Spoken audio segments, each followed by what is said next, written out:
Rate constant क्या बताता है, जितना बड़ा रेट कांस्टेंट का वैल्यू उतना फास्ट रिएक्शन, जितना छोटा वैल्यू उतना स्लो रिएक्शन। रेट कांस्टेंट का वैल्यू किस पर डिपेंड करता है, केवल टेम्परेचर के ऊपर डिपेंड करता है और किसी भी चीज़ के ऊपर वो डिपेंड नहीं करता। कोई इक्वेशन पता होना चाहिए, ग्राफ पता होना चाहिए, रेट कांस्टेंट का यूनिट पता होना चाहिए और हाफ लाइफ का फॉर्मूला। तो 4 चीज़ें आपको जीरो और फर्स्ट ऑर्डर रिएक्शन के बारे में पता होनी चाहिए। पहले इक्वेशन के लिए ये होगा, दूसरे के लिए होगा, दोनों को माइनस कर दीजिए तो फॉर्मूला बनेगा log K2 by K1 is equals to that is. Hi बच्चों, welcome back to CU divided 24/7। मैं हूं आयुष मैम और अब हम बारी करते हैं शुरुआत एक और नए चैप्टर की। केमिस्ट्री के पर्सपेक्टिव से 2 चैप्टर ऑलरेडी हम लोग कंप्लीट कर चुके हैं वन शॉट की फॉर्म में और अब है third chapter that is chemical kinetics. काफ़ी इंपॉर्टेंट, काफ़ी इंटरेस्टिंग चैप्टर है क्योंकि इसमें हम बात करी जाती है हम लोग स्पीड ऑफ रिएक्शन की।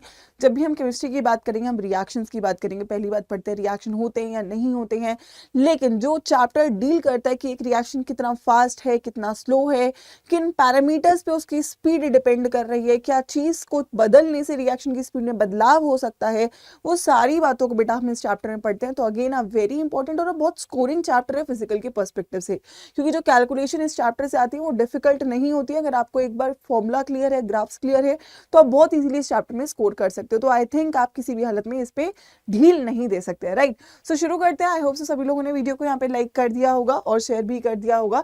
सबसे पहली बात, अगर मैं इंट्रोडक्शन की बात करूँ तो जैसे कि मैंने आप लोग को बोला कि यार chemical kinetics, right, chemical means chemistry, kinetics मतलब स्पीड। हम फॉर एग्जाम्पल क्लास 11 से पढ़ते आते हैं कि एक रिएक्शन होता है या नहीं होता है। थर्मोडायनेमिक्स में पढ़ते हैं हम गिब्स फ्री एनर्जी, तो गिब्स फ्री एनर्जी बताते हैं रिएक्शन स्पॉन्टेनियस है या नॉन स्पॉन्टेनियस है, तो वहां से हम वो पढ़ के आए बेसिक। उसके बाद फिर हम पढ़ते हैं कि यार एक रिएक्शन का एक्सटेंट क्या है, कहाँ तक एक रिएक्शन हो रहा है, तो केमिकल इक्विलिब्रियम जो चैप्टर होता है उसमें उसे पढ़ाया जाता है। जब हम वो सब चीज़ों के बारे में पढ़ लिया, हमने रिएक्शन की हिस्ट्री समझ ली, तो हम रिएक्शन के प्रेजेंट में जब आएंगे तो हम रिएक्शन की स्पीड की बात करेंगे और जो स्पीड के बारे में बताता है वो ये करंट चैप्टर केमिकल काइनेटिक्स है, ठीक है। आइए इसके बाद अगर मैं बात करूं, जैसे कि मैंने बोला कि जो ये टर्म है, जो ब्रांच ऑफ केमिस्ट्री है, जो स्पीड ऑफ रिएक्शन के बारे में बात करेगी, जैसे कि गाड़ी की स्पीड होती है तो स्पीड के बारे में पढ़ते हैं ना, वैसे ही रिएक्शन की स्पीड के बारे में जिस चैप्टर में आप पढ़ते हैं वो क्या होता है, ये हमारा केमिकल काइनेटिक्स, ठीक है।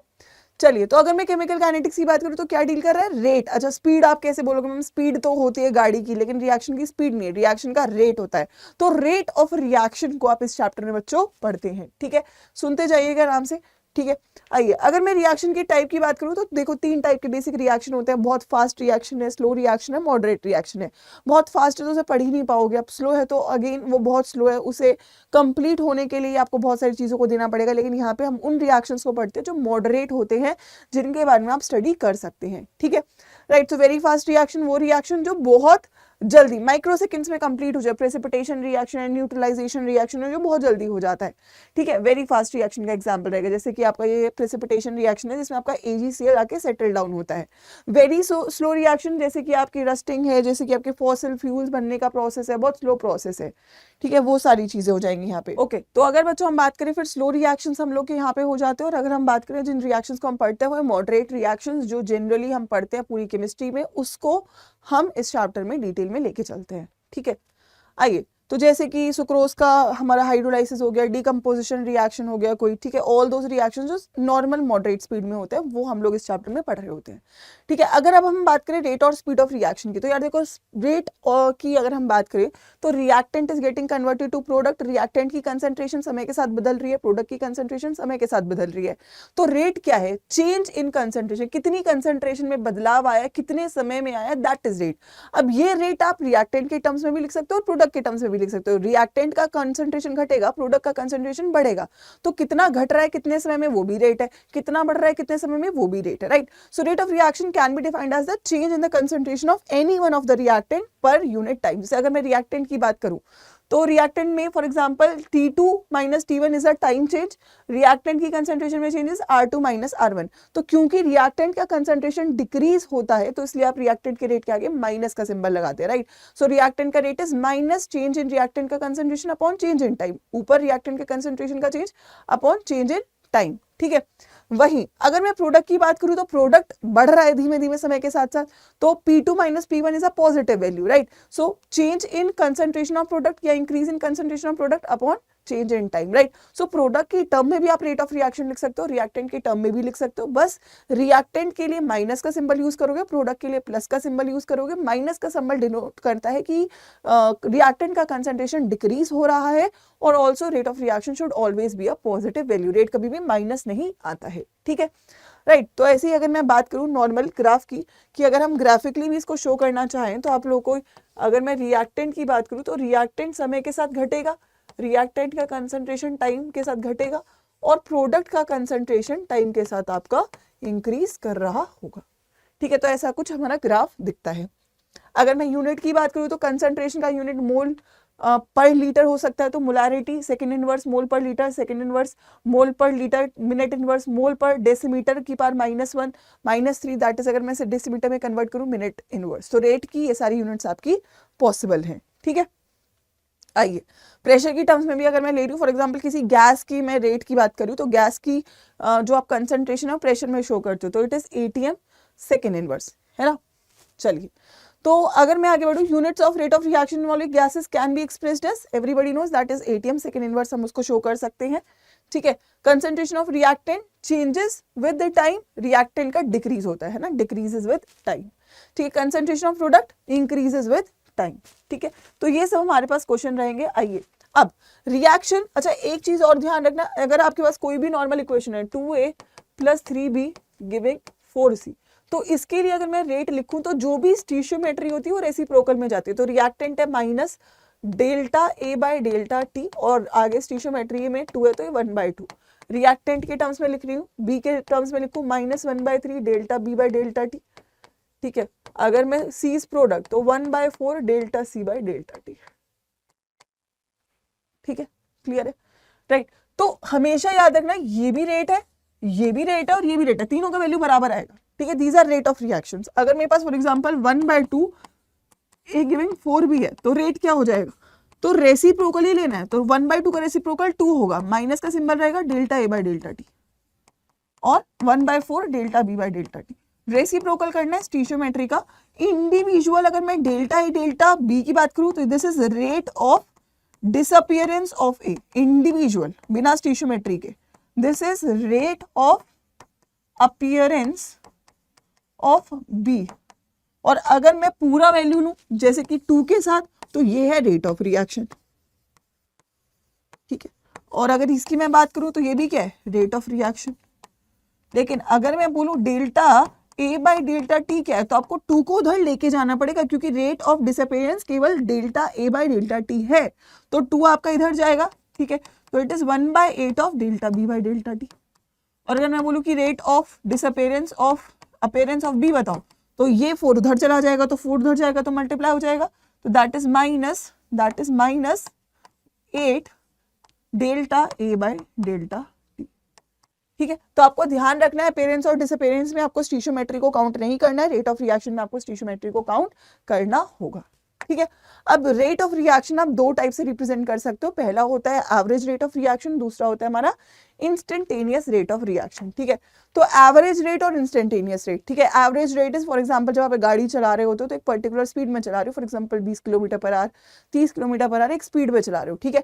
लेकिन आपकी ये 20 किलोमीटर पर आवर एक घंटे की एवरेज स्पीड है, लेकिन हर मिनट ये स्पीड बदल रही है, हो सकता है 1 मिनट 20 है, 19 है, 21 है, 22 है, तो हर मिनट पे जो स्पीड है, छोटे टाइम इंटरवल पे जो स्पीड है वो इंस्टेंटेनियस स्पीड है, एक लंबे 1 घंटे के टाइम इंटरवल पे जो स्पीड है वो एवरेज स्पीड है। ऐसे रिएक्शन का रेट जब मैं एक पर्टिकुलर स्पेसिफिक टाइम पीरियड के लिए निकाल रही हूँ, लंबे टाइम पीरियड के लिए निकाल रही हूँ, तो वो क्या है आपका, that is your average rate. जब मैं छोटे टाइम पीरियड के लिए निकाल रही हूँ तो वो क्या है आपका इंस्टेंटेनियस रेट। दोनों बातें सेम है, बस टाइम पीरियड यहाँ पे आपका चेंज कर जाता है, ठीक है, राइट। जैसे एक नॉर्मल मैं बात करूँ, एक स्टूडेंट 20 मिनट ले रहा है गाड़ी से जाने के लिए, डिस्टेंस 10 किलोमीटर का, तो एवरेज स्पीड क्या होगा 10/20, सभी लोगों को फॉर्मूला पता है, that is 0.5। This is average speed जो आपकी क्या रहेगी, कॉन्स्टेंट रह रही होगी, ठीक है।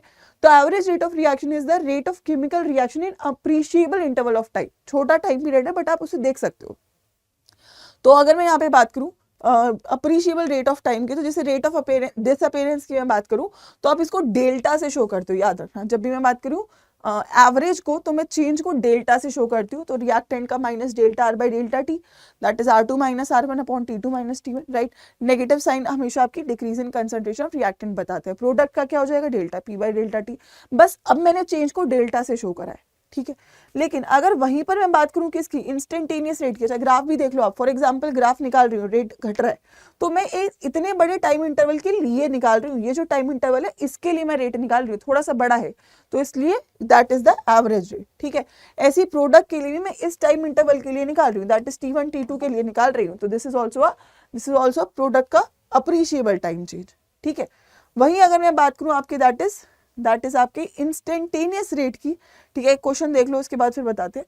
जैसे इस रिएक्शन का आपको पूछा राइट द रेट इक्वेशन, ठीक है, तो PCl5 PCl3 Cl2, ठीक है, रिएक्टेंट प्रोडक्ट, रिएक्टेंट के आगे माइनस का साइन, इन दोनों के आगे प्लस का sign, delta by delta T से हमने एवरेज रेट को रिप्रेजेंट कर दिया, ठीक है, राइट। फॉर एग्जाम्पल ये था N2O5 का, इसका एक्सप्रेशन लिखना है तो 1/2 आ जाएगा इसके आगे 1/4 आ जाएगा, इसके आगे कुछ नहीं आएगा।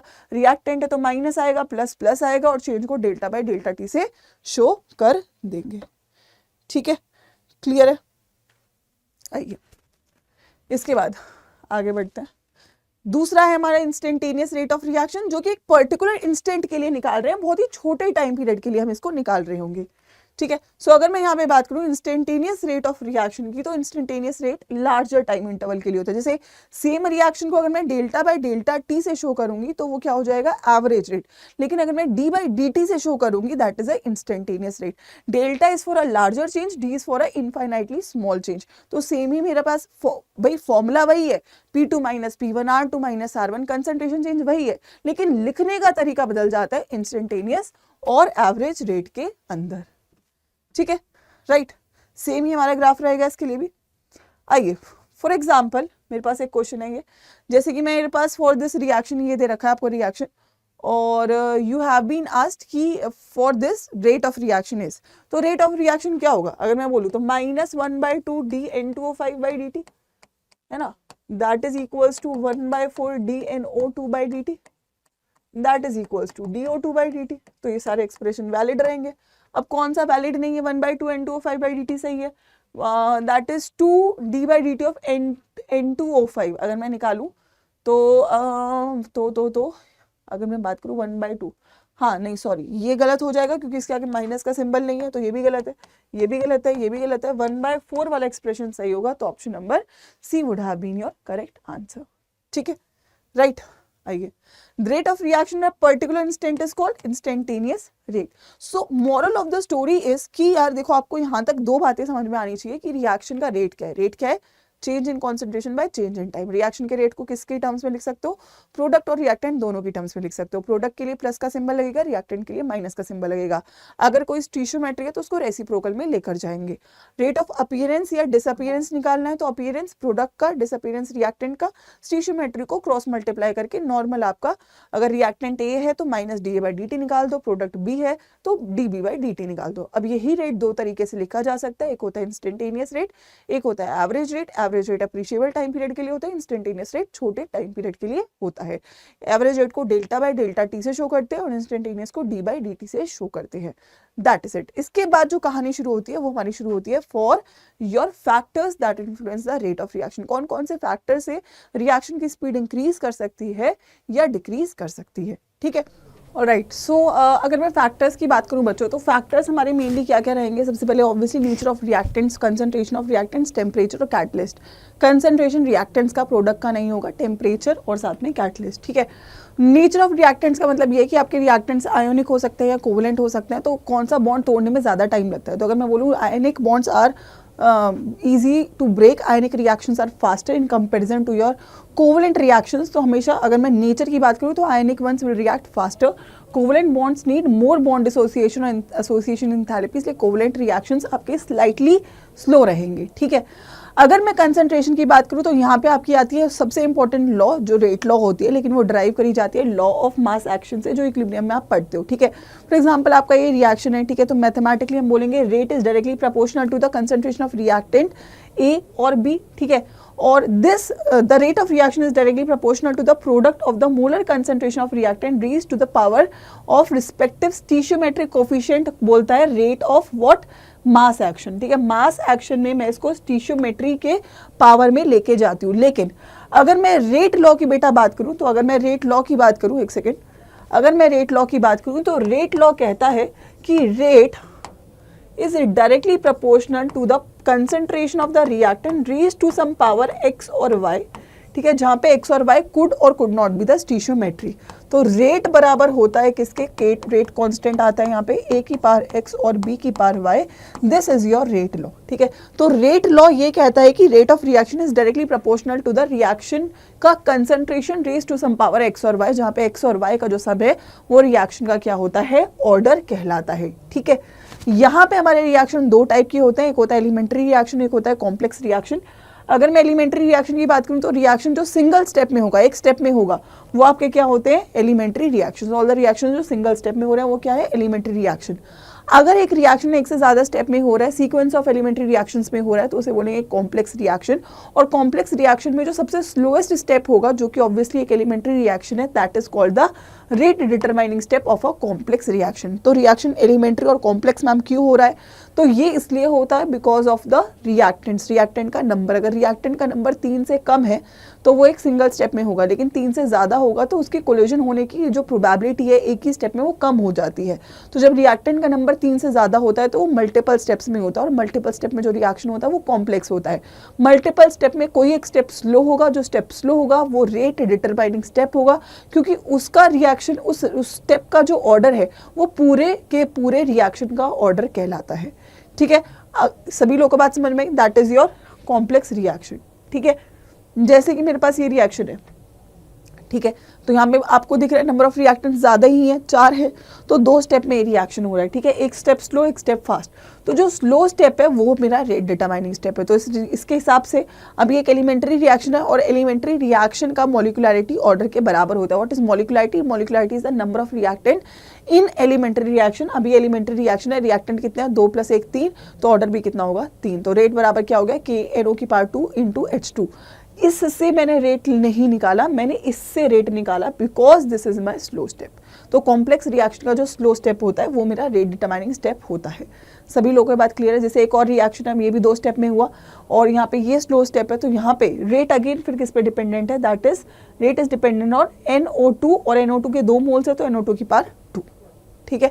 तो जब भी आप कॉम्प्लेक्स रिएक्शन की बात करोगे तो जो आपका स्लो स्टेप होगा वो आपके रिएक्शन का रेट बता रहा होगा, ठीक है। यहाँ पे मैंने टर्म इंट्रोड्यूस किया गया आपके लिए, order. So what is order, the sum of power of concentration of the reactant in the rate law is called the chemical is called the order of reaction. X और Y जो power था, ठीक है, अगर मैंने बोला rate was equals to K A की power x और B की पावर y, तो x + y इज ऑर्डर, ठीक है, x + y is my order of the reaction. और ये बेसिकली एक डेफिनेशन हुआ, लेकिन इसका लॉजिकल मतलब है ये बताता है कि रिएक्शन कंसंट्रेशन चेंज होने से रिएक्शन में रेट पे क्या असर पड़ रहा है। अगर मेरे पास rate is equals to K A की पावर 1 है तो ये फर्स्ट ऑर्डर रिएक्शन है, ठीक है। और अगर मैंने इसको डबल कर दिया कंसंट्रेशन को, तो मेरा रेट क्या हो गया, तो ये 2 बाहर आ जाएगा, तो मेरा रेट भी डबल हो गया है। क्या हो गया, डबल। तो इसको डबल करने से ये भी डबल हुआ है, किसने बताया, पावर 1 ने बताया। तो जो पावर है वो ये बताती है कि आपका रिएक्शन कितना सेंसिटिव है towards concentration change, concentration change के लिए कितना सेंसिटिव आपका एक रिएक्शन है, ठीक है। तो पावर में A + B है, तो A + B का जो सम है वो आपके क्या है, रिएक्शन का रेट कांस्टेंट। ये स्टीशियोमेट्री के बराबर हो भी सकता है और नहीं भी हो सकता है, ठीक है, राइट। तो जैसे कि ये अब इसका आपको ऑर्डर पूछा जाए तो ऑर्डर क्या होगा, 2 - 1 दैट इज 1। तो क्या ऑर्डर 0 हो सकता है, क्या 0 फ्रैक्शन हो सकता है, क्या रिएक्शन, क्या ऑर्डर नेगेटिव हो सकता है, कभी कभी हो सकता है। तो ऑर्डर की वैल्यूज इनमें से कोई भी हो सकती है। ऑर्डर एलिमेंट्री और कॉम्प्लेक्स रिएक्शन दोनों के लिए निकाला जा सकता है। वहीं अगर मैं बात मॉलिक्युलैरिटी की करूं तो molecularity is number of the reactants in only elementary reaction. The number of reactants taking part in elementary reaction is known as the molecularity of the reaction. ये आप कॉम्प्लेक्स रिएक्शन के लिए नहीं निकाल सकते हो, ठीक है। तो जैसे मॉलिक्युलैरिटी आप लॉ ऑफ मास एक्शन में, क्योंकि मैं स्टीशियोमेट्री लेती हूँ तो वहां पे मैं सम को जो बोल सकती हूँ दैट इज माई मॉलिक्युलैरिटी। तो 3 + 1 4 इज माई मॉलिक्युलैरिटी, ठीक है, राइट। तो जैसे कि यहाँ पे 1 इज माई मॉलिक्युलैरिटी, यहाँ पे 1 is my molecularity, these are your unimolecular reaction, ठीक है, जैसे कि यहाँ पे मेरी बाय मॉलिक्यूलर रिएक्शंस है सारे, मॉलिक्युलरिटी कितनी है 2 है, तो these are bimolecular reaction. ठीक है, तो मॉलिक्युलरिटी के बारे में क्या क्या बोला जा सकता है, जीरो नहीं हो सकता है, molecules it could not be fraction, it could not be negative, it is a theoretical value. ये आप रिएक्शन में देखकर बता सकते हो रिएक्टेंट के नंबर को कि एक रिएक्शन में कितनी आप लोग की वॉल्यूम रहने वाली है। ठीक है, रिएक्टेंट में कितना आपके नंबर रहने वाले हैं।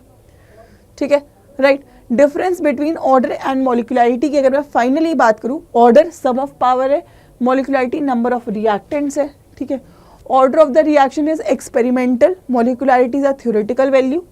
ठीक है, और it could be zero, it could be fraction, it could be even negative, it can not be zero, can not be fraction, is always a positive value. ठीक है, it depends on experimental condition, it does not depend on any experimental condition. इसके अलावा ये हमें reaction के rate के बारे में बताता है, ये कुछ नहीं बताता है। ये आप कॉम्प्लेक्स रिएक्शन के लिए निकाल सकते हो, ये आप कॉम्प्लेक्स रिएक्शन के लिए नहीं निकाल सकते हो, ये आप एलिमेंट्री के लिए तो दोनों ही निकाल सकते हो। ठीक है, तो लिखा भी है for complex reaction the order is given by slow step and molecularity of the slow step is taken as the order of the overall reaction. तो स्लो स्टेप की जो मॉलिक्युलरिटी है, बट वो मॉलिक्युलरिटी स्लो स्टेप की है, ओवरऑल रिएक्शन की नहीं है। कॉम्प्लेक्स रिएक्शन की आप मॉलिक्युलरिटी नहीं निकाल सकते हो। ठीक है, चलिए, ऑलराइट। अब रेट कांस्टेंट की अगर मैं बात करूं तो आपको यूनिट्स पता होनी चाहिए। ठीक है, जैसे जीरो ऑर्डर आप सभी लोगों को पता होना चाहिए कि रेट बराबर क्या है, के ए की पावर जीरो, जीरो ऑर्डर के लिए। तो ये क्या होता है, concentration by time is equals to K into concentration. तो कॉन्सेंट्रेशन से कॉन्सेंट्रेशन कट गया, तो दैट इज सॉरी, कंसंट्रेशन की पावर तो जीरो है, मतलब ये 1 हो गया, तो के हो गया कंसंट्रेशन बाय टाइम। तो कंसंट्रेशन का यूनिट क्या होता है, mole litre inverse second inverse. क्या हो जाएगा, मोल लीटर इनवर्स सेकेंड। अब आपको मैं ट्रिक भी बता रही हूँ ऑर्डर को आइडेंटिफाई करने का। लीटर की पावर में जो भी नंबर है उसमें 1 ऐड करोगे, ऑर्डर आएगा। लीटर की पावर में -1 +1 0 0 ऑर्डर। लीटर की पावर में कोई नंबर नहीं है तो 0 + 1 फर्स्ट ऑर्डर। लीटर की पावर में -1 +1 कर दीजिए, सॉरी यहाँ पे मिसप्रिंट है, दिस इज 1। ठीक है, तो लीटर की पावर में 1 1 + 1 2। लीटर की पावर में दैट इज ये प्लस पे 2 2 + 1 3। ठीक है, तो लीटर की पावर में जो भी नंबर है उसमें आप 1 ऐड करोगे तो आपको रिएक्शन का ऑर्डर ऑटोमेटिकली दे रहा होगा। तो आपको रेट कांस्टेंट से ऑर्डर निकालना भी आना चाहिए। रेट कांस्टेंट क्या बताता है, जितना बड़ा रेट कांस्टेंट का वैल्यू उतना फास्ट रिएक्शन, जितना छोटा वैल्यू उतना स्लो रिएक्शन। रेट कांस्टेंट का वैल्यू किस पे डिपेंड करता है, केवल टेम्परेचर के ऊपर डिपेंड करता है और किसी भी चीज़ के ऊपर वो डिपेंड नहीं करता है। हर रिएक्शन का एक डिफरेंट रेट कांस्टेंट होगा और रेट कांस्टेंट की वैल्यू आप केवल और केवल 2 चीज़ों से बदल सकते हो, दैट इज टेम्परेचर और कैटलिस्ट। केवल टेम्परेचर और कैटलिस्ट से ही आप इसको बदल सकते हो, कंसंट्रेशन से नहीं बदल सकते हो। ठीक है, अब आपके सिलेबस में 2 ऑर्डर हैं। ठीक है, पहला है जीरो ऑर्डर और फिर है फर्स्ट ऑर्डर रिएक्शन। ठीक है, तो एक एक करके जरा देख लेते हैं जीरो ऑर्डर फर्स्ट ऑर्डर को। ठीक है, सबसे पहले अगर मैं एक बार ना रफली लिख देती हूँ जीरो ऑर्डर। ठीक है, तो अगर ए गिविंग बी है तो रेट बराबर क्या हो जाएगा, -dA/dt is equals to K A की पावर 0 रेट लॉ के हिसाब से, -dA/dt इज इक्वल्स टू के। तो ये हो जाएगा that is -dA is equals to K D T. अगर मैंने माइनस का सिंबल उधर ले लिया तो dA इक्वल्स टू -KDT। आप इसको इंटीग्रेट कर दीजिए, लिमिट्स लगाए, इनिशियल कंसंट्रेशन फाइनल कंसंट्रेशन 0 से टाइम t तक लेके गए, तो इसका इंटीग्रेशन करेंगे तो a आएगा, A0 से a, इसको करेंगे -k t 0 से t, तो final limit minus initial limit is equals to -KT आएगा। तो यहाँ से a बराबर क्या हो जाएगा, A0 -KT। This is the integrated rate equation for your zero order reaction, जहाँ पर मैम ए मेरा क्या है, final concentration of reactant, this is my initial concentration of reactant, this is my rate constant. ठीक है, and this is my time taken T. ठीक है, time taken T. ठीक है, तो ये हमें याद रखना होगा। ठीक है, तो पहली बात तो ये फॉर्मूला पता होना चाहिए हम लोग को। ठीक है, so that is the formula that you have to remember. ठीक है, नेक्स्ट अगर मैं बात करूँ जीरो ऑर्डर रिएक्शन के लिए, अगली चीज़ जो आपको पता होनी चाहिए, इक्वेशन को आप सी की फॉर्म में भी लिख सकते हो, A0 की फॉर्म में भी लिख सकते हो, दोनों ही बातें सेम रहने वाली हैं। ठीक है, नेक्स्ट है आपको ग्राफ पूछा जाएगा इसका। ठीक है, तो अगर मेरे पास इक्वेशन है that A is equals to A0 -KT, तो मैं इसे कंपेयर करूँ y is equals to C + mx से, और अगर मैं ग्राफ बनाऊँ बच्चों इसका, तो y एक्सिस पे मैंने लिया a, x एक्सिस पे लिया टाइम, तो स्लोप कितना आएगा नेगेटिव, तो m का वैल्यू क्या आएगा माइनस k, इंटरसेप्ट का वैल्यू क्या आएगा a नॉट। तो अगर आपको ग्राफ बनाने के लिए दे तो आपको ग्राफ बनाना आना चाहिए। रेट वर्सेस कंसंट्रेशन का ग्राफ अगर मैं बोलूँ तो a की पावर 0 है, तो अगर आपको कोई रेट वर्सेस ए नॉट का ग्राफ बोले तो इसका ग्राफ बनेगा parallel, because rate is independent of concentration. ठीक है, क्योंकि रेट तो डिपेंड ही नहीं कर रहा है, तो पैरेलल ग्राफ आप लोग को यहाँ पे देखने को मिलेगा। ठीक है, दिस इज द ग्राफ। ठीक है, आइए, अगर इतनी बात क्लियर है, ये बात क्लियर हो गया, तो पहला आपने फॉर्मूला देख लिया a equals to A not minus K T और दो ग्राफ देखे। और दूसरा कंसेप्ट जो आपको हाफ लाइफ का भी याद रखना है, तो half life is what, it is the time required for minimising the concentration to half. मतलब अगर आपका ए नॉट बाई 2 है तो उतना जो टाइम लगा है that is your half life, and this is here my final concentration. तो अगर मैं फॉर्मूला यूज कर रही हूँ a equals to A not minus K T, तो a की जगह मैं ए नॉट बाई 2 रखूंगी, this is A naught, this is minus K T, तो यहाँ से के टी, टी मतलब टी हाफ है ना, तो ये क्या हो जाएगा A not minus A naught by 2, that is A naught by 2। तो यहाँ से टी हाफ कितना हो जाएगा बच्चों, ए naught by 2 K, that is the formula for half life of your zero order reaction. So half life of zero order reaction is directly proportional to A not. ठीक है, ये हमें यहाँ से समझ में आया। और अगर ये डायरेक्टली प्रोपोर्शनल है तो मेरा ग्राफ कैसे बनेगा। ठीक है, अगर मैं इसके ग्राफ की बात करूँ, दैट इज ग्राफ की बात करें, दैट इज ए नॉट से, तो ग्राफ बनेगा डायरेक्टली प्रोपोर्शनल, जहाँ पे स्लोप का वैल्यू आएगा 1/2 के बराबर। ठीक है, ये ग्राफ और आप लोग को याद रखना है। ठीक है, तो क्या क्या याद रखना है, पहला फॉर्मूला, ठीक है, दूसरा फॉर्मूला ये दो ग्राफ जो हमने पढ़े, और फिर लास्ट में आपको रेट कांस्टेंट की unit that is mole, litre inverse is second inverse. ठीक है, तो ये 5 पॉइंट्स हैं जो आप लोग को याद रखने हैं जीरो ऑर्डर के लिए। या तो ग्राफ से सवाल बन सकता है, या तो आपके डायरेक्टली एक न्यूमेरिकल फॉर्मूले के फॉर्म में पूछा जा सकता है। ठीक है, आइए अगला है फर्स्ट ऑर्डर। फर्स्ट ऑर्डर का भी डेरिवेशन देख लेते हैं हम। तो रेट बराबर क्या है, के ए की पावर 1, रेट होता है minus D A by D T is equals to K A की पावर 1, तो that is minus D A by A is equals to K D T. तो मैं उधर उसको लेके जा रही हूँ, तो D A by A is equal to minus K D T. Integrate कर देते हैं, ए नॉट से ए, 0 से टी, 1/a का integration ln a, limit A naught से A minus K T, ln a माइनस ln a not is equals to minus K T, that is ln a by A not is equals to minus K T. और यहाँ पे आपको unit पता है, a by A not हो जाएगा e की पावर माइनस के टी। तो यहाँ से फॉर्मूला आएगा a is equals to A not e की power minus K T. That is the original formula for your first order equation. Again a is your final concentration, a not is your initial concentration. ठीक है, तो यहाँ से आपको ये बात तो समझ में आ रही है कि आपको ये वाला प्रॉपर्टी पता है, if ln a equals to b तो a हो जाता है e की पावर b, if log a equals to b तो ये हो जाता है a इक्वल्स टू 10 की पावर b। अगर आपको ln को log में कन्वर्ट करना है तो आप 2.303 से मल्टीप्लाई करोगे। ठीक है, तो अगर मैं इस इक्वेशन को log में कन्वर्ट करना चाहूँ तो मैं 2.303 से मल्टीप्लाई करूंगी, और मल्टीप्लाई को अगर मैं उधर लेके चली जाऊँ तो it is log a by A not is equal to minus K T by 2.303।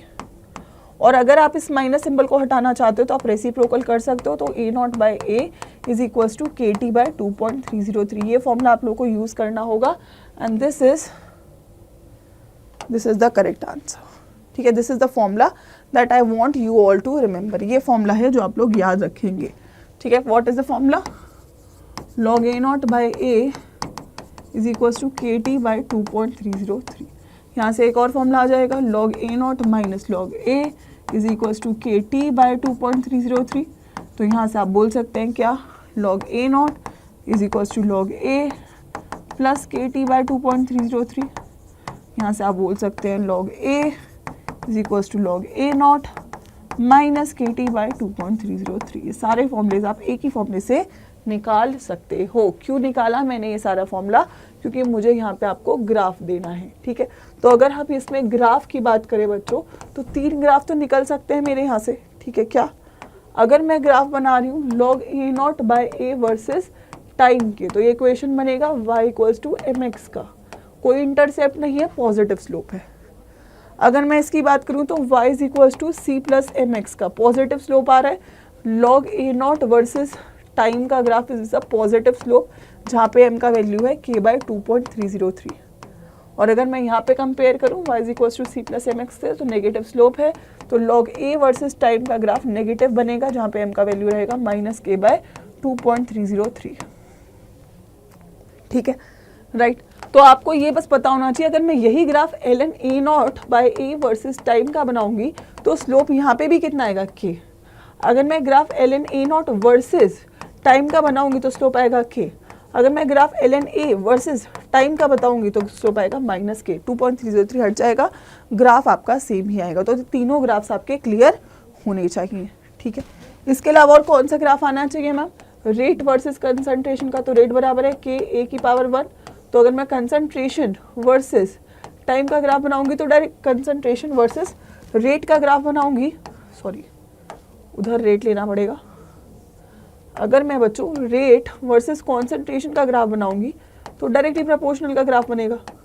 लेकिन अगर मैं रेट वर्सेस टाइम का ग्राफ बच्चों बनाऊं तो याद रखना रेट वर्सेस टाइम का ग्राफ, टाइम घटता है बट पूरा खत्म नहीं होता, रेट समय के साथ घटता है बट पूरा खत्म नहीं होता, that is first order reaction are never completed. ठीक है, कभी कंप्लीट नहीं होते, सारे रेडियो एक्टिव रिएक्शंस आपके फर्स्ट ऑर्डर के रिएक्शंस होते हैं। ठीक है, क्लियर है? आइए, तो ये हो गया फर्स्ट ऑर्डर की कहानी, फॉर्मूला ऑल्दो हमने डिराइव कर दिया है। ठीक है, अच्छा एक और चीज़ जो आप लोगों को यहाँ से आनी चाहिए वो है क्या? Half life. ठीक है, हमने ये सारी बातें कर ली हैं, सारे हमने ग्राफ भी देख लिया, all the graphs we have done. ठीक है, तो अब इसके बाद जो हमें कंसेप्ट देखना है third, that is half life का कंसेप्ट। वंस अगेन, तो log a नॉट बाय a is equals to kt by 2.303, that is log a naught upon में a naught by 2 is equals to kt by 2.303, तो 2.303 into log 2 by k is equals to t half, और जब आप इसको solve करते हो तो आएगा 0.693 by k is equals to t half. So that is the formula for first order का half life. That means कि अगर मैं ग्राफ बनाऊंगी half life versus A not का तो वो पैरेलल बनेगा। क्यों मैम? क्योंकि हाफ लाइफ इज इंडिपेंडेंट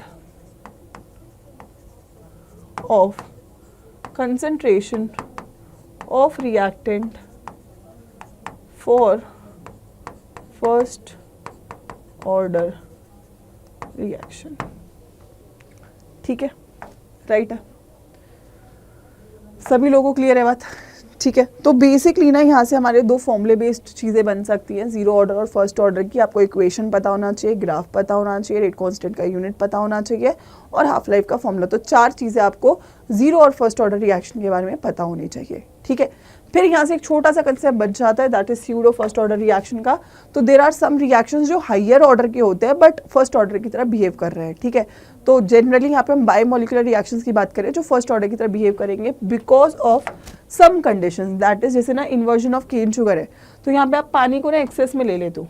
ठीक है, तो अगर तुमने पानी को एक्सेस में लिया, उसका 1 मोल लिया, इसका 10 मोल लिया, तो उसका 1 मोल खत्म हो गया, यहाँ पे 9 मोल बच रहा है। अब ये तो बच रहा है लेकिन रिएक्शन तो आगे नहीं बढ़ रहा है, तो रेट ऑफ रिएक्शन इस पे डिपेंडेंट ही नहीं है। रेट ऑफ रिएक्शन किस पे डिपेंडेंट है? केन शुगर पे डिपेंडेंट है, तो रेट ऑफ रिएक्शन आपका वाटर पे डिपेंडेंट ही नहीं है। पहले दोनों पे डिपेंडेंट था तो सेकेंड ऑर्डर था, जब केवल अब केन शुगर पे डिपेंडेंट है तो फर्स्ट ऑर्डर बन गया है। तो ऐसे रिएक्शंस को क्या बोला जाता है? Pseudo first order reaction. ठीक है, जैसे इसका 1 मोल, इसका 10 मोल, तो अब ये तो पूरा खत्म हो गया, ये पूरा का पूरा बचा हुआ है, तो अब इसके ऊपर रेट डिपेंड नहीं कर रहा है, केवल और केवल इसके ऊपर डिपेंड कर रहा है। तो रेट डिपेंड करता है किसके ऊपर? द अमाउंट ऑफ रिएक्टेंट जो लेस अमाउंट में प्रेजेंट है उसके ऊपर डिपेंड करता है। ठीक है, राइट है, चलिए ये क्लियर है। तो आइए सेकेंड फैक्टर की तरफ बढ़ते हैं। सेकेंड फैक्टर जो रेट ऑफ रिएक्शन को अफेक्ट करता है वो है टेम्परेचर। ठीक है, तो ये कर लिया, टेम्परेचर की बात करते हैं। तो टेम्परेचर बहुत इंपॉर्टेंट है बच्चों। सबसे पहली बात थोड़ा सा एक बार रिवीजन कर लेते हैं। कंसंट्रेशन के ऊपर डायरेक्टली प्रोपोर्शनल है, हमने पढ़ ही लिया है रेट लॉ में। ठीक है, नेचर ऑफ रिएक्टेंट पे भी पढ़ लिया हमने, कोवेलेंट आयनिक भी पढ़ लिया है। ठीक है। उसके अलावा हम बात करेंगे हम टेम्परेचर की। देखो टेम्परेचर की बच्चों अगर मैं बात करूँ तो जितना ज़्यादा आप रिएक्शन में टेम्परेचर दोगे उतना ज़्यादा आपकी रिएक्शन की काइनेटिक एनर्जी बढ़ेगी, काइनेटिक एनर्जी बढ़ेगी, मॉलिक्यूल्स मूव करेंगे, टकराएंगे, प्रोडक्ट में कन्वर्ट होंगे, कोलिजन फ्रीक्वेंसी इंक्रीज करेगा। तो जैसे जैसे टेम्परेचर बढ़ाते हो वैसे वैसे आपकी कोलिजन फ्रीक्वेंसी इंक्रीज करती है और वैसे वैसे आपके रिएक्शन का रेट इंक्रीज करता है। तो हर 10 डिग्री के इंक्रीज के साथ रेट कॉन्स्टेंट आपका डबल होता चला जाता है। ये किसने बोला था? अरहेनियस ने बोला था। तो यहाँ पे उन्होंने अपनी इक्वेशन दी, the temperature dependence of rate of chemical reaction can be explained on the basis of Arrhenius equation. ठीक है, तो अरहेनियस इक्वेशन उन्होंने क्या बोला कि rate constant is directly proportional to E की power minus E A by R A T, और यहाँ पे से जब कांस्टेंट हटता है तो ए कांस्टेंट आता है which is known as Arrhenius constant. तो के रेट कांस्टेंट है, E A energy of activation है, आर गैस कांस्टेंट है जिसका वैल्यू आप 8.314 लेते हो और टेम्परेचर आपका टी से आप शो कर रहे होते हो। ठीक है, अब इस इक्वेशन को अगर मैं नॉर्मल फॉर्म में लेके जाऊँ तो मैंने दोनों साइड अगर मैं लॉग ले लूँ, ठीक है, अगर पहले लॉग ले रही हो तो मेरे को 2.303 से मल्टीप्लाई करना है। ठीक है, लॉग का बेस ई लिया है तो log A plus log E की power minus E A by R A T, जब लॉग खुलेगा तो केवल minus E A by R A T बचेगा। तो log K equals to log A, that is equation क्या बनेगा? Log K is equals to log A plus या minus E A by R A T, जब ये base इसका ई है। और अगर मैं नॉर्मल लॉग ले रही हूँ तो log K equals to log A minus E A by 2.303 R A T. This is my Arrhenius equation. ठीक है, this is my Arrhenius equation. और अगर मैं इसके ग्राफ की बात करूँ बच्चों तो अगर मैं लॉग ई वाला बेस ही ले रखा है इन्होंने, तो log K log A minus E A by R A T, तो y is equals to C plus M X से आप कंपेयर करेंगे तो y एक्सेस पे लॉग के, एक्स एक्सेस पे 1/t, स्लोप नेगेटिव आए तो minus E A by R, और इंटरसेप्ट आपको लॉग के की वैल्यू देगा, सॉरी ए की वैल्यू देगा। ठीक है, तो यहां से आप ई ए दैट इज एक्टिवेशन एनर्जी निकाल सकते हो। अब सवाल आएगा मैम एक्टिवेशन एनर्जी क्या है? तो activation energy is nothing but reactant से ट्रांजिशन स्टेट। देखो रिएक्टेंट प्रोडक्ट में कन्वर्ट होने से पहले एक छोटी सी चीज बनाता है ट्रांजिशन स्टेट, जो कि काफी शॉर्ट लिव्ड होती है। ठीक है, और ट्रांजिशन स्टेट बनाने के लिए जो एनर्जी रिक्वायर्ड होती है उसी को एक्टिवेशन एनर्जी बोल दिया जाता है। तो एक्टिवेशन एनर्जी जितना ज्यादा छोटा होगा रिएक्शन उतना फास्ट होगा, क्योंकि मेरे को पहले ये पहाड़ चढ़ना है और जब मैं ये पहाड़ चढ़ूंगा तभी मैं प्रोडक्ट बना पाऊंगा। राइट, सो मुझे पहाड़ चढ़ना मेरे लिए बहुत इंपॉर्टेंट रहेगा। ठीक है, राइट। सो अगर मैं यहाँ पे बात करूँ तो एक्टिवेशन एनर्जी फिर मैं कैसे निकालूँ? एक्टिवेशन एनर्जी पहली बात तो it is the minimum energy that you require for completion of a reaction. ठीक है, और ये कैसे निकाल सकते हैं? पहले तो मैं ग्राफ से निकाल लिया, ठीक है, लॉग के वर्सेस 1/t के। और दूसरा मैं क्या कर सकती हूँ, अगर मैंने दो टेम्परेचर्स पे रेट कांस्टेंट को इवैल्यूएट किया तो वहाँ से भी मैं निकाल सकती हूँ। यहाँ पूरा फॉर्मूला है, बट अगर मैं बोलूँ लॉग के पहले क्वेश्चन के लिए ये होगा, दूसरे के लिए होगा, दोनों को माइनस कर दीजिए तो फॉर्मूला बनेगा log K2 by K1 is equals to that is EA by 2.303 R 1/T1 minus 1/T2। तो इस इक्वेशन में आपको K2 K1 पता है, T1 T2 पता है, R पता है, तो यहाँ से आप EA निकाल सकते हैं।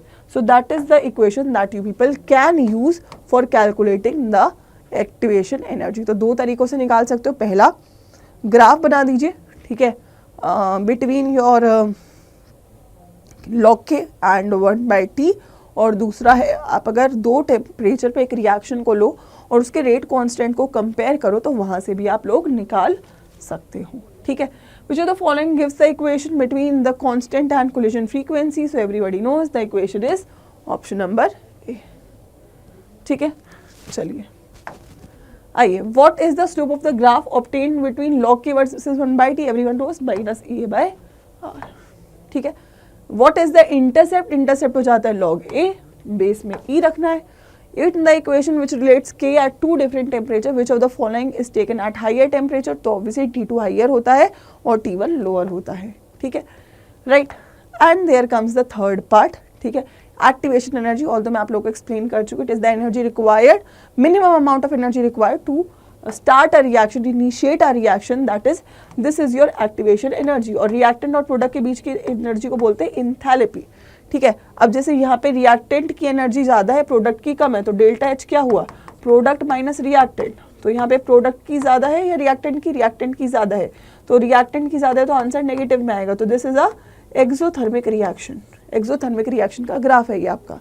अगर वहीं ये मेरा ग्राफ कुछ ऐसा होता, दैट इज ऐसा ग्राफ दिखता, प्रोडक्ट की ज़्यादा होती, रिएक्टेंट की कम होती, तो ये आपका एक एंडोथर्मिक ग्राफ होता। यहाँ पे रिएक्टेंट की एनर्जी ज़्यादा है, प्रोडक्ट की कम है, तो ये एक आपका एक्सोथर्मिक ग्राफ है। और जो एनर्जी है वो आपको एक्टिवेशन एनर्जी ऑलरेडी दिख रही है। ठीक है, the last part that affects the rate of reaction is a catalyst. Catalyst क्या करता है? रिएक्शन के रेट को हमेशा इंक्रीज करता है। कैसे इंक्रीज करता है? बाय ऑल्टरनेटिव पाथवे देता है, एक ऑल्टरनेटिव पाथवे देता है जिससे एक्टिवेशन एनर्जी कम होगी, और एक्टिवेशन एनर्जी कम होगी तो आपका रिएक्शन का रेट बढ़ेगा। कभी भी एक कैटलिस्ट रिएक्शन में खुद से इन्वॉल्व नहीं होता है। ठीक है, तो अगर मेरे पास पहले ये वाला पाथ था और मेरी पहले ये वाली एक्टिवेशन एनर्जी थी, तो अब मैंने एक ऑल्टरनेटिव पाथवे दिया, तो मेरी अब एक्टिवेशन एनर्जी क्या हो गई? डिप डाउन हो गई, कम हो गई। ठीक है, तो एनर्जी पहले ये थी, कैटलिस्ट के साथ ये थी, तो ऑब्वियसली एनर्जी कम हुई है, तो रिएक्शन मेरा फास्ट होगा। तो कैटलिस्ट का इकलौता काम है रिएक्शन के रेट को इंक्रीज करना। कैसे करना? Bye lowering down the activation energy by providing it a alternate pathway. क्या कैटलिस्ट और किसी चीज को बदलता है? नहीं, ना इंथैल्पी को बदलेगा, ना इक्विलिब्रियम कांस्टेंट को बदलेगा, ना गिब्स फ्री एनर्जी को बदलेगा, केवल और केवल ये किसको बदलेगा? आपकी एक्टिवेशन एनर्जी को बदलेगा। ठीक है, catalyst is substance that lowers the activation energy. Right, this is almost the end. Which is the following provide an alternative pathway? Catalyst provide करता है। ठीक है, and the last section is the collision frequency, जो अभी हमने पहले भी discuss किया कि कोई भी रिएक्शन जब होगा तो कोलिजन्स के थ्रू होगा। ठीक है, और कोलिजन्स कब होंगे? जब दो मॉलिक्यूल्स टकराएंगे। कोलिजन होने की कुछ कंडीशंस है। अब सारे क्या कोलिजन प्रोडक्ट बनाएंगे? नहीं, not every collision is going to give you a product. You need specific type of collisions product बनाने के लिए। ठीक है, तो उसके लिए मेरे पास दो कंडीशन है। ठीक है, रिएक्शन होने की कंडीशन, मॉलिक्यूल टकराए विद सफिशिएंट एनर्जी। ठीक है, तो हमारे पास यहाँ पे थ्योरी आई जिन्होंने बोला कि पहली बात मॉलिक्यूल्स हार्ड स्फीयर्स है और इसीलिए वो टकरा रहे हैं। यहाँ पे नंबर ऑफ कोलिजन पर यूनिट टाइम में जो हो रहे हैं वो मेरी काइनेटिक, वो मेरी कोलिजन फ्रीक्वेंसी, और जितनी ज़्यादा कोलिजन फ्रीक्वेंसी होगी उतना ज़्यादा रिएक्शन का रेट इंक्रीज होगा। ठीक है, अब वही रेट हमारा दो चीज़ों पे डिपेंडेंट है, कोलिजन फ्रीक्वेंसी और इफेक्टिव कोलिजन। जितने ज़्यादा फ्रीक्वेंसी ऑब्वियसली रेट बढ़ रहा है, लेकिन उनमें से जितने ज़्यादा इफेक्टिव कोलिजन है उतना रेट और ज़्यादा बढ़ रहा है। राइट, सो कंडीशन बनती है किसकी? इफेक्टिव कोलिजन की। पहले कोलिजन फ्रीक्वेंसी का डेफिनेशन हमने पढ़ लिया, it is the number of collisions that are taking part per second. पर एक सेकेंड में कितने कोलिजन्स हो रहे हैं, that is your collision frequency, जो कि टेम्परेचर बढ़ाने से ऑब्वियसली इंक्रीज करती है। Right, if all the collisions are effective, reaction बहुत फास्ट हो जाएंगे। If all the collisions of the reactive are not effective, तो बहुत स्लो हो जाएगा। तो कुछ ही इफेक्टिव होते हैं, प्रैक्टिकली कुछ ही कोलिजन्स आपके इफेक्टिव होते हैं। और जिसका कंडीशन क्या है? सबसे पहला कंडीशन ये है कि उसके पास एक बेसिक अमाउंट ऑफ एनर्जी होना चाहिए, मिनिमम थ्रेशोल्ड एनर्जी होना चाहिए। अगर उसके पास एनर्जी नहीं है तो टकरा के भी वो प्रोडक्ट कैसे बनाएगा? तो एक minimum amount of energy definitely उसके पास होना चाहिए, that is your threshold energy. उसके पास एक थ्रेशोल्ड एनर्जी होना चाहिए। ठीक है, राइट, दैट इज ये मिनिमम अमाउंट ऑफ एनर्जी जो मेरे पास रिक्वायर्ड है, इतना तो होना चाहिए, तब जाके तो प्रोडक्ट बनाऊंगी। एक्टिवेशन एनर्जी की तरह ही है ये। ठीक है, और दूसरा कंडीशन क्या है कि इन मॉलिक्यूल्स के जो कोलिजन है इनकी ओरिएंटेशन भी सही होनी चाहिए। मतलब कि मैम जैसे कि ये रिएक्शन होता है मेरा, तो यहाँ पे न्यूक्लियोफिलिक सब्स्टिट्यूशन रिएक्शन है, तो हम बोलते हैं जब भी हमारा सब्स्टिट्यूशन हो रहा है SN2 का, तो अटैक फ्रॉम बिहाइंड है। क्यों मैम? क्योंकि इसके ऊपर नेगेटिव चार्ज, इसके ऊपर नेगेटिव चार्ज, अगर दोनों को मैंने फ्रंट ऑन अटैक करवाया तो नेगेटिव का अटैक नहीं होता है, इसीलिए कोई रिएक्शन नहीं होगा। इसीलिए क्या करता है, ये पीछे से आके अटैक करता है, क्योंकि कार्बन पे पॉजिटिव है, इस पे नेगेटिव है, इस पे नेगेटिव है, पीछे से आके जुड़ता है, ये रिमूव हो जाता है और आपको यहाँ से सब्स्टिट्यूशन रिएक्शन मिलता है। तो this is also an example. तो अगर आपके पास एनर्जी भी है, दो मॉलिक्यूल्स को टकराना है, अगर आप इसको ऑपोजिट डायरेक्शन में ले जाओगे तो कोई प्रोडक्ट नहीं देगा। ओरिएंटेशन सही होना इंपॉर्टेंट है, तभी वो कोलिजन इफेक्टिव बन सकता है। So that is the summary of this chapter. ठीक है, राइट, तो ये दो कंडीशंस है जो आपके लिए रिक्वायर्ड है एक रिएक्शन में प्रोडक्ट को बनाने के लिए। ठीक है, which of the following affect the rate of reaction? Collision frequency और इफेक्टिव कोलिजन दोनों ही अफेक्ट कर रहे होंगे। ठीक है, चैप्टर का समरी अगर मैं बोलूँ तो रिएक्शन इन 5 फैक्टर्स पे डिपेंडेंट है। मॉलिक्यूलरिटी और ऑर्डर का डिफरेंस आपको आना चाहिए, तो वो मैंने यहाँ पे डाल दिया है, इसको आप एक बार रिवाइज कर लेंगे।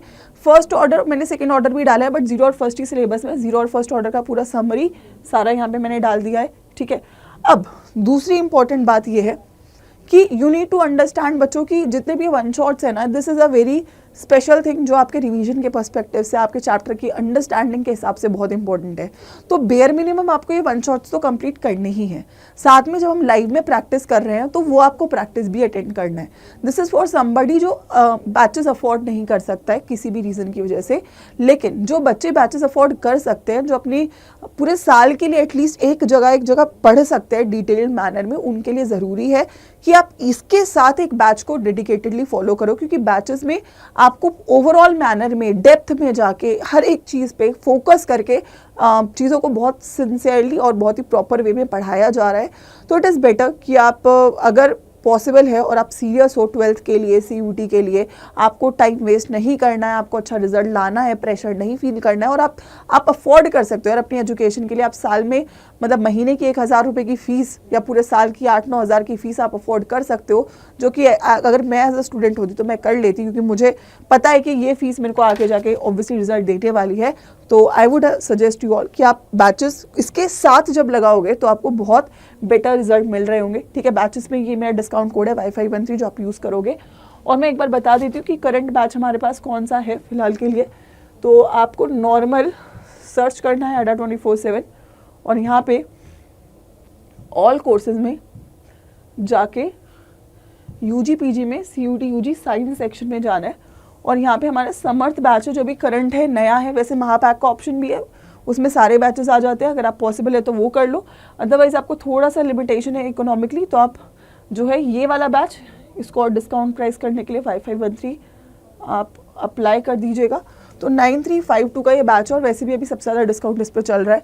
तो use this code, get the batch and start preparing. बच्चों पता है क्या, कोई एक्सक्यूज़ आपको लगे ना कि यार वो नहीं पढ़ रहा तो मैं भी नहीं पढ़ूंगा, उसको सिलेक्शन चाहिए या नहीं, तुम्हें नहीं पता कि उसकी क्या ज़रूरतें हैं, तुम्हारी क्या ज़रूरतें हैं, तुम्हारा क्या फोकस है, तुम्हारा क्या गोल है, वो तुम जानते हो। तो तुम कभी भी कंपेयर मत करना कि उसने नहीं किया, वो नहीं पढ़ रहा तो मैं भी नहीं पढ़ूंगा। तुम्हें जो बच्चा पढ़ रहा होगा ना वो कभी बताता नहीं है। ठीक है, ऑब्वियस सी बात है ये। जो लोग मेहनत करते हैं, मेहनत आराम से चुपके से करी जाती है, मेहनत शोर मचा के नहीं करी जाती है। तो यू नीड टू अंडरस्टैंड तुम्हारे लिए इंपॉर्टेंट क्या है। और अगर तुम्हारे लिए इंपॉर्टेंट एग्जाम है, ये साल है, ये जो पूरा साल आई थिंक सबसे इम्पॉर्टेंट साल है आपके स्कूल का, तो I think you need to start studying and this is the best thing, क्योंकि इसमें सारे सब्जेक्ट्स पढ़ाए जाएंगे, पूरा कंप्लीट कोर्स होगा, रिवीजन होगा, टेस्ट सीरीज होगा, everything is going to be there. इसके बाहर आपको कुछ भी नहीं पढ़ना है, कोई भी ट्यूशन नहीं लेना है। आई वुड से आप आँख बंद करके आओ और एवरी टीचर, चाहे वो किसी भी स्ट्रीम के हैं, फिजिक्स, केमिस्ट्री, मैथ्स, यहाँ पे हम बायो की बात करें या इंग्लिश GT की बात करें, सारे बेस्ट टीचर्स आप लोग के साथ जुड़े के और मेक श्योर करेंगे ये साल आपका वर्थ इट हो। सो गो फॉर इट बच्चों, बट याद रखना जब भी आप इनरोल करो, use my code for maximum discount. ठीक है, गुड बाय।